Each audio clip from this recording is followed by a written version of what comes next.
অবশেষে সামনে এলো সোহাগ খুনের মূল হোতা। জানা গেল কার হুকুমে তাকে খুন করেছে যুবদল। চাঁদাবাজি, চাঁদা না দেয় ব্যবসায়ীকে হত্যা করা। আমি গ্যারান্টি দিলাম দুইটাতেই ওয়াকার হবে প্রথম আসামি, কারণ এই দুই ঘটনার সাথেই গোয়েন্দা সংস্থা জড়িত। চ্যানেল 24 এর অনুসন্ধানে উঠে এসেছে হত্যাকাণ্ডের আড়ালে থাকা কিছু তথ্য।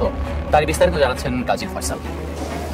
যেই মানুষগুলো আর কি এই কাজটা করছে, মানে যুবদলের যে নেতারা মঈন আর যারা ওদের সাথে যারা ছিল, এই ব্যবসায়ী সোহাগ হত্যাকাণ্ডের মধ্য দিয়ে বিএনপির আনুষ্ঠানিকভাবে পতন হয়ে গেল বলে মনে করছেন সংশ্লিষ্টরা। পুরান ঢাকার ঘটনা নিয়ে, মিটফোর্ডের ঘটনা নিয়ে তারেক রহমান ফেল্ড। বিএনপি যেখানে ইতিহাসের ভয়ানক নাকানি চুবানি খাচ্ছে পুরান ঢাকার এই ঘটনা নিয়ে, সোহাগ হত্যাকাণ্ড নিয়ে, সেখানে তারেক রহমানের সামনে সুযোগ ছিল যে এই বিষয়ে মুখ খুলে জাতিকে শান্ত করার, জনগণের যে ক্ষোভ তারেক এবং বিএনপির বিরুদ্ধে সেটাকে অ্যাপিস করার, কিন্তু না, তারেক রহমান ফেল মারলেন। আমাদের পক্ষ থেকে তো একবারও বলা হয়নি যে তমুককে ধরা যাবে না, অমুককে ধরা যাবে, একবারও তো এই কথাটি বলা হয়নি। মিটফোর্ডের ঘটনার রেশ কাটতে না কাটতেই এবার 5 কোটি টাকা চাঁদা না দেয়ায় রাজধানীর পল্লবীতে প্রকাশ্যে এক ব্যবসা প্রতিষ্ঠানে হামলা ও গুলির ঘটনা ঘটেছে। 5 কোটি টাকা চাঁদা না পেয়ে পল্লবীতে ব্যবসা প্রতিষ্ঠানে গুলি হামলায় একজন আহত হয়েছে। সম্মানিত দর্শক, আসসালামু আলাইকুম। নতুন একটি নিউজে আপনাকে স্বাগতম। প্রিয় দর্শক, পুরান ঢাকার ব্যবসায়ী সোহাগ হত্যাকাণ্ডের ঘটনায় নতুন মোড়। রিমান্ডে ডিম থেরাপি খেয়ে সব ফাঁস করলো খুনিরা। কার হুকুমে সোহাগকে হত্যা করেছে যুবদল নেতারা? এবার বেরিয়ে এলো সেই আসল সত্য। সামনে এলো হত্যাকারী মাস্টারমাইন্ডের নাম। সোহাগ হত্যাকাণ্ডের ঘটনা নিয়ে মুখ খুললেন সাংবাদিক ইলিয়াস হোসেন, দিলেন চাঞ্চল্যকর তথ্য। বিএনপির সব নেতাকর্মী মানসিক রোগী আখ্যা দিয়ে চাঞ্চল্যকর তথ্য ফাঁস করলেন এক নারী। ব্যবসায়ী সোহাগ হত্যাকাণ্ডের ঘটনায় বিএনপির বড় নেতার নাম সামনে আসা এবং সাংবাদিক ইলিয়াস হোসেনের চাঞ্চল্যকর তথ্য সামনে আনার ঘটনা ও প্রেক্ষাপট নিয়ে করা আমাদের আজকের ভিডিওতে অত্যন্ত গুরুত্বপূর্ণ তথ্য শেয়ার করা হয়েছে। দয়া করে ভিডিওটি শুরু থেকে শেষ পর্যন্ত ধৈর্য সহকারে দেখে একটি লাইক দিয়ে সবাইকে বেশি বেশি করে শেয়ার করে দিবেন। সেই সাথে আমাদের ভিডিওটি আপনি বাংলাদেশের কোন জেলায় বসে দেখছেন বা শুনছেন সেটি অবশ্যই কমেন্ট বক্সে কমেন্ট করে জানিয়ে দিতে ভুলবেন না। চলুন আর কথা না বাড়িয়ে ভিডিওটিতে একটি লাইক দিয়ে ধারাবাহিকভাবে আজকের বিস্তারিত খবরগুলো দেখে আসি। যদি আওয়ামী লীগের বিচার হতে পারে অপরাধের কারণে, তাহলে যে দলই করেছে সেই দল নিষিদ্ধ চাই বাংলাদেশে আমরা, আর চাঁদাবাজি বন্ধ চাই। অবশেষে সামনে এলো সোহাগ খুনের মূল হোতা। জানা গেল কার হুকুমে তাকে খুন করেছে যুবদল। সর্বশেষ পুলিশ জানিয়েছে পুরান ঢাকার ভাঙারি দোকানের নিয়ন্ত্রণ এবং আর্থিক লেনদেন নিয়ে বিরোধের জেরেই সোহাগকে হত্যা করা হয়েছে। সেখানে কোনো চাঁদাবাজির ব্যাপার ছিল না। তবে পুলিশের এই বয়ানই কি সত্যি ও চূড়ান্ত? সত্যিই কি কোনো চাঁদাবাজির ব্যাপার ছিল না?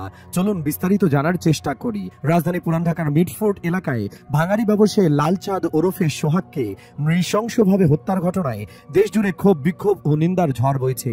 স্থানীয়দের অভিযোগ, ঢাকা 7 আসন থেকে জাতীয়তাবাদী দল বিএনপির এমপি মনোনয়ন প্রত্যাশী ও ইশাক হোসেনের ঘনিষ্ঠজন ইসহাক সরকারের চাঁদার লোভে বলি হয়েছেন সোহাগ। আওয়ামী লীগ সরকারের পতনের পর ওই এলাকা থেকে 6 লাখ টাকা চাঁদা তুলতেন তিনি। সম্প্রতি চাঁদার পরিমাণ দ্বিগুণ নির্ধারণ করে মহিনকে শাস্তি দেওয়ার সিদ্ধান্ত নেন। আমি আমার বাবার যারা হত্যা করছে আমি তাদের বিচার চাই, তাদের ফাঁসি চাই। আমাদের এতিম বানাইছে, আমরা এখন কোথায় যাব? আমার বাবাকে নিষ্ঠুরভাবে মারছে। বিষয়টি সোহাগ জানার পর ইসহাক গ্রুপের হাত থেকে বাঁচতে লালবাগের আরেক বিএনপি নেতা হামিদুর রহমান হামিদের গ্রুপে সম্পৃক্ত হতে চেষ্টা চালান। এতে খেপে যান ইসহাক এবং সোহাগকে হত্যার জন্য মহিনকে কাজে লাগান। বুধবার সন্ধ্যার দিকে মিটফোর্ড এলাকায় প্রকাশ্য পিটিয়ে ও পাথরের আঘাতে নৃশংসভাবে ব্যবসায়ী সোহাগকে হত্যা করা হয়। এই হত্যাকাণ্ডের ঘটনায় জড়িতদের মধ্যে এখন পর্যন্ত 4 থেকে 6 জনকে গ্রেফতার করেছে আইন শৃঙ্খলা বাহিনী। গ্রেফতারকৃতদের মধ্যে প্রধান দুজন হলেন যুবদল নেতা মাহমুদুল হাসান মহিন ও তারেক রহমান রবিন। বাকি দুজনের নাম পুলিশ প্রকাশ করেনি। দুপুরে সংবাদ সম্মেলনে ঢাকা মহানগর পুলিশের লালবাগ বিভাগের উপকমিশনার ডিসি জসিমউদ্দিন বলেন, অপরাধীদের সঙ্গে প্রাথমিক জিজ্ঞাসাবাদে জানা গেছে মিটফোর্ড এলাকার একটি ভাঙারি দোকানের ব্যবসায় কারা অংশ নেবে তা নিয়ে দুই গ্রুপের মধ্যে দীর্ঘদিন দ্বন্দ্ব চলছিল। সেই দ্বন্দ্ব ও লেনদেন সংক্রান্ত বিরোধ থেকেই ঘটেছে এই হত্যাকাণ্ড। জসিমউদ্দিন বলেন, ঘটনার পর এখন পর্যন্ত র্যাবের হাতে 2 জন এবং পুলিশের হাতে 3 জন সহ মোট 5 জন গ্রেপ্তার হয়েছে। অন্যজন গ্রেপ্তারের অভিযান অব্যাহত রয়েছে। মামলা দিতে চায়নি পুলিশ, এমন অভিযোগ সত্য নয় উল্লেখ করে তিনি বলেন, ঘটনার 10 মিনিটের মধ্যেই পুলিশ ঘটনাস্থলে উপস্থিত হয়েছিল। শুরু থেকেই আমরা ঘটনাটি গুরুত্ব সহকারে তদন্ত করছি।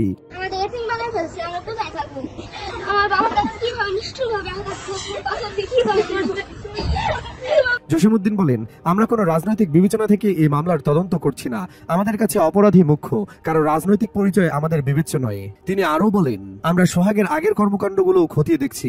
যদি তার পূর্ববর্তী কোনো বিষয়ে হত্যার কারণ থেকে থাকে সেটিও আমলে নেওয়া হবে। সংবাদ সম্মেলনে জানানো হয়, তদন্তের এ পর্যায়ে চাঁদাবাজের কোনো সুনির্দিষ্ট প্রমাণ পাওয়া যায়নি। যতটুকু তথ্য মিলেছে সবই পারস্পরিক ব্যবসায়িক দ্বন্দ্ব এবং আর্থিক লেনদেন ঘিরেই। তার মানে তিনি চাঁদাবাজের বিষয়টি অস্বীকার করছেন, অথচ যুগান্তর পত্রিকার চাঁদাবাজের বিষয়টি জোরালোভাবে ছাপানো হয়েছে। তাতে ঘটনার জন্য ইশাকের ঘনিষ্ঠজন ইসহাককে দায়ী করা হচ্ছে। সোহাগের স্ত্রী লাকি বেগম বলেন, তারা প্রতি মাসে 2 লাখ টাকা করে চাইতো, আমার স্বামী দিতে চায়নি, ওরা ওর দোকানও নিতে চেয়েছিল, শেষমেশ আমার স্বামীকে পাথর দিয়ে মেরে ফেললো। এখন আমি 2 সন্তান নিয়ে কিভাবে বাঁচবো? সোহাগের বোন সাজেদা বেগম বলেন, আমার ভাই 15 বছর ধরে ব্যবসা করছিল, চাঁদা না দেওয়ায় ওদের রাগ ছিল, বারবার হুমকি দিত, এক পর্যায়ে ডেকে নিয়ে গিয়ে মারধর করে, পাথর দিয়ে মাথায় আঘাত করে মেরে ফেলে। তার মানে এখানে স্পষ্টভাবেই চাঁদার বিষয়টি আছে, তবে সেটি অন্যদিকে মোড় ঘুরিয়ে দেওয়া হচ্ছে। পুলিশ ও স্থানীয় বাসিন্দারা সিসিটিভি ফুটেজ দেখে অন্তত 6 জনের সংশ্লিষ্টতা নিশ্চিত হয়ে তাদের পরিচয় বের করেন। এর মধ্যে সারোয়ার হোসেন টিটু চকবাজার থানা যুব দলের সাবেক সদস্য, তার বাসা কেরানীগঞ্জের জিঞ্জিরায়। অপু দাস চকবাজার থানা ছাত্র দলের সদ্য সাবেক সাধারণ সম্পাদক। মনির হোসেন মিটফোর্ড হাসপাতালের আউটসোর্সিং কর্মচারী হিসেবে কাজ করেন এবং নান্নু অ্যাম্বুলেন্স ড্রাইভার। স্থানীয়দের অভিযোগ, ক্ষমতার পট পরিবর্তনের পর আসামিরা মিটফোর্ড হাসপাতালে নিম্নপদের কর্মচারী সহ বিভিন্ন অস্থায়ী পদে চাকরিতে নিয়োগ, ঔষধ ব্যবসায়ীদের কাছ থেকে চাঁদাবাজি ও ফুটপাত থেকে বড় অঙ্কের চাঁদা আদায় করে আসছেন। আসামিদের সঙ্গে মিটফোর্ড হাসপাতালের জনৈক পরিচালক এবং বিএনপি নেতা মরহুম নাসিরউদ্দিন পিন্টুর স্ত্রী নাসিমা আক্তার কল্পনার সঙ্গে ছবি দেখা গেছে। নিহতের পরিবার সূত্রে জানা যায়, সোহাগের বয়স যখন মাত্র 7 মাস তখন বজ্রপাতে মৃত্যু হয় তার বাবা আইয়ুব আলীর। এরপর জীবিকা নির্বাহের তাগিদে মা আলিয়া বেগম শিশু সোহাগ ও তার আরো 2 কন্যা সন্তানকে নিয়ে বরগুনা ছেড়ে রাজধানী ঢাকায় পাড়ি দেন। ওই সময় থেকে সোহাগ ঢাকায় বসবাস করতেন। তিনি দীর্ঘদিন ধরে ঢাকার মিটফোর্টে মিসাস সোহানা মেটাল নামে একটি দোকান চালিয়ে জীবিকা নির্বাহ করে আসছিলেন। ওই ব্যবসা প্রতিষ্ঠান থেকে প্রতি মাসে 2 লাখ টাকা চাঁদা দাবিকে কেন্দ্র করেই অভিযুক্তদের সঙ্গে দ্বন্দ্ব শুরু হয় তার। চাঁদা টাকা দিতে রাজি না হয় একসময় সোহাগের ব্যবসা প্রতিষ্ঠান তালাবদ্ধ করে দেয় অভিযুক্তরা। বুধবার বিকেলে বাসা থেকে ডেকে নিয়ে চাঁদার দাবিতে সোহাগকে আটকে রেখে দফায় দফায় চাপ প্রয়োগ করা হয়। এতেও চাঁদা দিতে অস্বীকৃতি জানালে সোহাগকে নির্মম ও নিষ্ঠুরভাবে পাথর মেরে হত্যা করা হয়। নিহত সোহাগ তার স্ত্রী সন্তান নিয়ে ঢাকার জিঞ্জিরা কদমতলী কেরানীগঞ্জ মডেল টাউন নামক এলাকায় বসবাস করতেন। তার গ্রামের বাড়িতে কেঁদে কেঁদে তার মেয়ে বলেন, আমরা এখন এতিম হয়ে গেছি, আমরা এখন কোথায় গিয়ে দাঁড়াবো? বাবাকে যারা হত্যা করেছে আমরা তাদের বিচার চাই। যে মানুষগুলো চাঁদা দেন, আমার এই ভিডিওটা যারা দেখবেন, আপনাদের কাছে একটা কোশ্চেন করি। আচ্ছা বলেন তো, বিএনপির একজন কর্মী, একজন নেতা আপনার দোকানে গেল, যাওয়ার পরে আপনাকে বলা হয় বেটা চাঁদা দে, এতদিন আওয়ামী লীগকে দিয়েছি, এখন আমাকে দে। চাঁদা দিচ্ছে না, আপনারা ধরে নিয়ে আসলো, দোকানের সামনে নিয়ে গেল, নিয়ে যে আপনাকে কিছুক্ষণ পেটালো, পিটায় তারপরে আপনার অর্ধমৃত অবস্থায় রাস্তায় পড়ে আছেন, সেখানে আবার পাথর দিয়ে আপনার বুকের মধ্যে জোরে জোরে মারছে। আপনার মৃত্যু পর্যন্ত এইভাবে পাথর দিয়ে মারতে থাকলো। একটু চিন্তা করেন তো, এটা কি কোথাও কি ঘটেছে এরকম ঘটনা? এটা কি সম্ভব? আপনি একটু চোখ বন্ধ করে কল্পনা করেন, আপনার দোকান থেকে ওই বিএনপির যে নেতা, এলাকার যুব দলের, ছাত্র দলের সভাপতি, সেক্রেটারি বা তার লোক যারা এসে চাঁদা নেয়, চিন্তা করেন একটু, চোখ বন্ধ করে যে সেই লোকটা আসলো আমার এরকম, এটা কি সম্ভব? কখনো প্রশ্নই আসে না। এর আগে আরেকটা ঘটনা ঘটেছে ঠিক এই একই রকম। ঢাকা বিশ্ববিদ্যালয়ে একটা ছেলেকে, সে কিছুটা আপনার শুনেছে যে বুদ্ধি প্রতিবন্ধী টাইপের, তার ধরে আনলো, ভাত খাওয়ালো, ভিডিও দেখলাম আমরা সেটা। কিছুক্ষণ পরে আমার সে নাই, 2টা ভিডিও ছড়িয়ে পড়লো, একদম স্যাড মিউজিক। একটা ভিডিও আমার মনে আছে, ওই ভিডিওটা প্রথম যেখান থেকে এসছে, যে আইডি থেকে, যে মোবাইল থেকে, তিনি স্যাড মিউজিক দিয়ে তারপরে সেটা ছেড়েছেন। ওই স্যাড মিউজিকটা আর ওই অডিওটা থেকে সরানো যায়নি, যে কারণে ওইটাই সব জায়গায় চলেছে। এখন আমার একটু বলেন, ভাত খাইয়ে তারপরে সাথে সাথে একটা মানুষকে ঢাকা বিশ্ববিদ্যালয়ের মতো এরকম একটা জায়গার এই ছোট ছোট বাচ্চারা, এরা একটা মানুষকে মেরে ফেলবে, এটা আপনার বিশ্বাসযোগ্য? মনে করেন একটা মার্ডার সম্ভব, একটা যেভাবে চাঁদাবাজি নিয়েও চাঁদা না দেওয়ার কারণে এই দেশে মানুষ খুন হয়ে যায়, এরকম ঘটে। তো একটা জিনিস বলেন তো, একটা মানুষকে যেইভাবে সে মারলো, এটা কি সম্ভব কোনোভাবে? এটা কিভাবে মারলো? আপনাদের মনে আছে 5 তারিখের আগে ওই যে শ্রমিক আইচারের যে 6 নম্বর স্বামীটা আছে আপনার, মোহাম্মদ আলী আরাফাত, সে একটা কথা বলেছিল যে স্টুডেন্টদেরকে নাকি ড্রাগ করা হয়েছে। এই ড্রাগ, এটা কিন্তু কথাটা মিথ্যা বলেছে, কিন্তু এটা কিন্তু একটা ভীষণ রকমের ঘটে এই ঘটনা। ড্রাগ করে কি করে? একটা মানুষ যখন খুন করতে যায়, সে মদ খেয়ে তাকে দিয়ে খুন করে। আমি এরকম অনেক খুনিদের ইন্টারভিউ নিয়েছি, অনেক কাজ করতে গিয়ে তাদেরকে দেখে, বিষয়গুলোতে যেটা হয়, কোনো না কোনো একটা পক্ষ তাদেরকে ড্রাগ করেছে। এই পরিকল্পনা, আমি যেটা মনে করি, বিচার বিভাগ তদন্ত কমিশন যদি গঠন করা হয়, নিরপেক্ষ যদি তদন্ত হয়, এখন তো জাজদেরকেও ক্যান্টনমেন্ট থেকে ফোন দিয়ে থ্রেট করা, জামিন বাতিল করা হয়, স্টে অর্ডার দেওয়া হয়। যদি নিরপেক্ষ আসলেই করতে দেওয়া হয় এবং ইউনুস সরকার যদি এটা নিশ্চিত করতে পারে, আমি গ্যারান্টি দিয়ে বলে রাখলাম, এই খুনের ঘটনার পেছনে ডিজিএফআই তাদেরকে অনেকদিন ধরে প্যাট্রোনাইজ করেছেন এবং তাকে যারা এই ঘটনার সাথে ছিল তাদের জিজ্ঞাসাবাদ করেন। এদেরকে, সে হয়তো জানে না যে এটা যে আর্মির লোক বা ডিজিএফআই লোক, সে শুধু জানে কোনো একজন মানুষ তাকে এটার ব্যাপারে পরামর্শ দিয়েছে এবং এমন কোনো মেডিসিন তাকে দেওয়া হয়েছিল যে মেডিসিন খেয়ে তারপরে সে ওখানে গিয়েছিল। এছাড়া কোনোদিন এই ধরনের ঘটনা ঘটানো কোনোভাবেই সম্ভব না। আজকে পাথর চাপা দিয়ে চাঁদা না দেওয়ার জন্য মেরে ফেলা আর সেই দিনের ঘটনা, এই দুইটা ঘটনা একই সুতোয় গাঁথা। এর বাইরেও আর অনেক ঘটনা ঘটেছে। কয়েকদিন পরপর ধর্ষণের বন্যা বয়ে যাচ্ছে, কয়েকদিন পরপর ছিনতাইয়ের বন্যা বয়ে যাচ্ছে। এই ঘটনা দুইটার সাথে মেলালে কি দাঁড়ায় সেটা নিয়ে আমার আজকের আলোচনা। আপনি দেখেন, যদি নাকি নিউজটা এইভাবে আসতো, আমি এটা নিয়ে এলাকায় খোঁজ নিয়ে জানলাম যে এই যে ছেলেটা মারা গিয়েছে, এই সোহাগ, তিনি হচ্ছে গিয়ে চকবাজার থানার একটা ওয়ার্ডের সদস্য সচিব প্রার্থী। এবং এই যে মৃত্যুর ঘটনাটা ঘটেছে, এটা এরকম না যে দোকানে গিয়েছে চাঁদা আনতে গিয়ে। এখানে চাঁদাবাজির কোনো ঘটনাই নাই, চাঁদা নিয়ে এখানে কোনো ঘটনাই ঘটে নাই। এখানে চাঁদাবাজি কে করবে সেইটা নিয়ে দুই পক্ষের মধ্যে সংঘর্ষ হয়েছে। সোহাগের একটা ভাঙড়ির দোকান আছে। আপনারা জানেন যে বাংলাদেশে রাজনীতি যারা করে, এই ফকিন্নির বাচ্চাদের ডিশের ব্যবসা, ময়লার ব্যবসা, তারপরে এই ভাঙড়ি টাঙ্গে দোকানপাট, তারপরে ফুটপাতের, এগুলো কার পক্ষে থাকবে, কে কোন এলাকার নিয়ন্ত্রণে থাকবে, এটা নিয়ে ফকিন্নির বাচ্চাদের যুদ্ধ হয়, কামড়াকামড়ি হয়। তো কুকুরের ছানাদের যে কামড়াকামড়ি, সেই কামড়াকামড়ির একটা ফসল হচ্ছে এটা। এই জায়গায় দোকানদার নিয়ে এই দুই গ্রুপের মধ্যে, যে আমার এলাকায় এটা, এই এলাকায় তুই ভাঙড়ি নিয়ে নিতে পারবি না, তুই এলাকায় করতে পারবি না, তুই অন্য এলাকায় যা, সেটা নিয়ে গ্যাঞ্জামের সূত্র ধরেই এই মারামারি হয়েছে। এবং এই দ্বন্দ্ব চলছে আজকে কয়েক মাস ধরে। এটা কত 2 দিন আগের ঘটনা, কিন্তু হুট করে চাঁদা আনতে গিয়েছে আর দেয় নাই, বাইরে এনে তারপরে পেটানো, এরকম না বিষয়টা। এই ঘটনা নিয়ে দুই গ্রুপের দ্বন্দ্বে এক গ্রুপ আরেক গ্রুপকে হত্যা করলো। আচ্ছা, এবার আমাকে বলেন, যদি নিউজটা এরকম আসতো পত্রিকাতে যে চাঁদাবাজি কেন্দ্র করে বা এলাকার আধিপত্য বিস্তারকে কেন্দ্র করে যুব দলের দুই দলের সংঘর্ষে বা এক দলের ইয়েতে আরেক দল মৃত্যু হত্যাকাণ্ডের শিকার হয়েছে, এই ধরনের করেও যদি নিউজটা আসতো, যেভাবে এটাকে ছড়ানো গেছে, যেভাবে এটাকে দিয়ে মানুষকে কেলানো গিয়েছে, এইভাবে আসতো না। তখন কিন্তু দুই পক্ষকেই ঘৃণা জানাতো, এটা নিয়ে হাসাহাসি হইতো, এটা নিয়ে অনেক আলোচনা হইতো, সব ঠিক আছে, একই রকম হইতো। কারণ হত্যাকাণ্ডটা তো ভয়ঙ্কর, যেভাবে মারা হয়েছে, এটা কোনো সব মানুষের পক্ষে সম্ভব না। এবার একটা পয়েন্টে আসেন। প্রথম হচ্ছে, ভিডিওটা করলো কে, ভিডিওটা ছড়ালো কে, তারপরে গণমাধ্যমকে খবরটা কে দিল যে মিটফুডে চাঁদা আনতে গিয়ে চাঁদা না দেয় ব্যবসায়ীকে হত্যা করা হলো, এই নিউজ কে দিল? আমি আপনাকে গ্যারান্টি দিলাম, এটা নিয়ে বিচার বিভাগীয় তদন্ত করেন এবং ঢাকা বিশ্ববিদ্যালয়ে যে ছেলেটা মারা গিয়েছিল, দুইটা নিয়ে বিচার বিভাগীয় তদন্ত করেন, কমিটি গঠন করেন। আমি গ্যারান্টি দিলাম দুইটাতেই ওয়াকার হবে প্রথম আসামি। কারণ এই দুই ঘটনার সাথেই গোয়েন্দা সংস্থা জড়িত। আমার আজকের ভিডিও বিএনপিকে বাঁচানোর জন্য না বা কোনো অপরাধীকে বাঁচানোর জন্য না।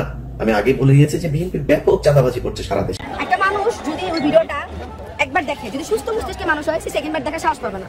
যেমন আমিও সেম, যে প্রথমবার দেখার পরে সেকেন্ডবার দেখার সাহস পাইনি। তো যেই মানুষগুলো আর কি এই কাজটা করছে, মানে যুবদলের যে নেতারা, মঈন আর যারা ওদের সাথে যারা ছিল, ওই যে পাথরটা, যে সামনে এই পাথরটা আছে, তো পাথরটা দিয়ে যেভাবে মারছে, কি চলে গেছে?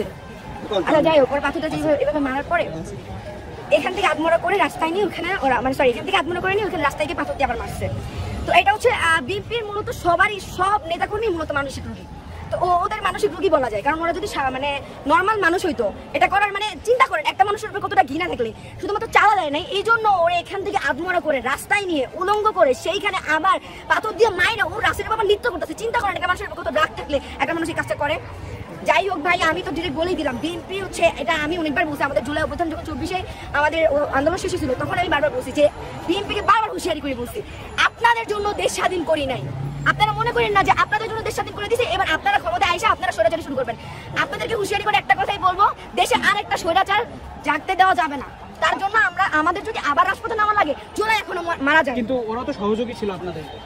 আমি বলি ভাইয়া, ওরা দাবি করে কি যে ওরা আসলে 17 বছরের পরিশ্রমের ফলে ওরা হচ্ছে এই জুলাইয়ের যে আন্দোলনটা সেটা পারছে। তো 17 বছর ওরা পারে নাই কেন? স্টুডেন্ট নাম্বার পরে করতে হইলো বা এইসব বিষয়ে কথা বলতে চাই না। আমার কথা হচ্ছে, তো ওরা ক্ষমতায় আসার আগে যে কাজগুলো আওয়ামী লীগ হাইরে করতো, সেই কাজগুলো ওরা ওপেনলি করতেছে। আওয়ামী লীগ যে এইসব খুন কামারি যাই করতো, ওগুলো হাইরে করতো, ওরা কি করতেছে? এটা ওপেনলি করতেছে। আচ্ছা, এটা তো মাত্র ট্রেলার দেখাইতেছে, আরো তো সামনে বাকি আছে। ওরা তো ক্ষমতায় আসে নাই, ক্ষমতায় আসার আগেই ওদের এত দৌড়, ওরা মানে ওপেনলি খুন করতেছে। তাহলে ক্ষমতায় আসার পরে কি আপনি যারা দাঁড়া আছেন, আপনি কি সরকারের কোনো দায় দেখছেন না? সরকার তো একটা সরকার। আমি শেষ করি ভাই, আমি বিএনপির কথা শেষ করে সরকার আসতেছি। আমার হচ্ছে এই যে আজকে আপনি আসার একটাই রিজন, আজকে সকাল 8টা থেকে আমি মূলত আমাদের শাহবাগে ছিলাম ওই দিকে, যেহেতু বৈষম্য বিরোধী ছাত্র আন্দোলন 10:30 একটা কর্মসূচি দিছিল, তারপরে কোনো একটা ঝামেলার কারণে সেটা স্থগিত হয়ে গেছে। আমাদের সন্ধ্যা 7টার দিকে একটা মশাল মিছিল আছে। তো আপনি একটা কথা, একটা জিনিস চিন্তা করেন যে যেই দল, মানে আপনি এখানে দাঁড়ায় আছেন, হ্যাঁ আপনাকে জায়গায় থাপ্পড় মারা বলবেন, এই তো দাঁড়ায় যে জায়গাটা আমার চাঁদা দে, চাঁদা দিবেন না, ব্যবসায়ীর মতো আপনাকে মেরে দিয়ে চলে যাবে।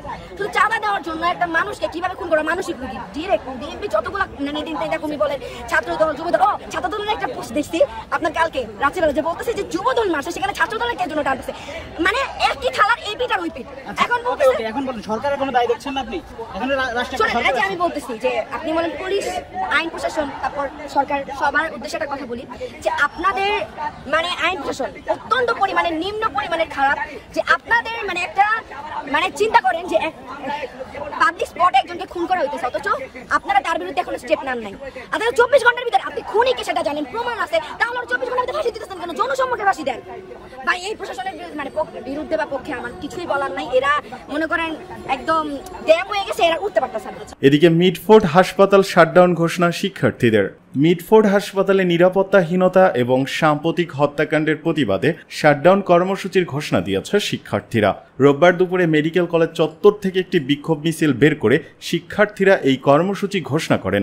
শিক্ষার্থীদের দাবিগুলো বহিরাগতদের হাসপাতাল ও কলেজ ক্যাম্পাসে প্রবেশ বন্ধ, হাসপাতাল সংলগ্ন ফুটপাতে দোকান উচ্ছেদ, আনসার সদস্যদের উপস্থিতি ও কার্যকারিতা বাড়ানো, সার্বিক নিরাপত্তা নিশ্চিতে দ্রুত ও কঠোর ব্যবস্থা গ্রহণ। বিক্ষোভকারীরা বলেন, রোগী চিকিৎসা নিতে এসে নিরাপত্তাহীনতায় ভুগবে, আর আমরা ক্লাস করতে এসে আতঙ্কে থাকবো, এটা হতে পারে না। আমরা চাই দ্রুত পদক্ষেপ, না হলে শাটডাউন চলবে। গত বুধবার 9 জুলাই মিডফোর্ডের 3 নম্বর গেটের সামনে নৃশংসভাবে হত্যা করা হয় ভাঙ্গারি ব্যবসায়ী লালচান ওরফে সোহাগকে। এরপর থেকে এই এলাকায় থমথমে পরিস্থিতি বিরাজ করছে। প্রকাশ্যে এমন নৃশংস হত্যাকাণ্ডের বিচারের দাবিতে ইতিমধ্যেই স্যার সলিমুল্লাহ মেডিকেল কলেজ হাসপাতালের শিক্ষার্থীরা সহ দেশজুড়ে বিক্ষোভ কর্মসূচি পালন করেছে ছাত্র জনতা।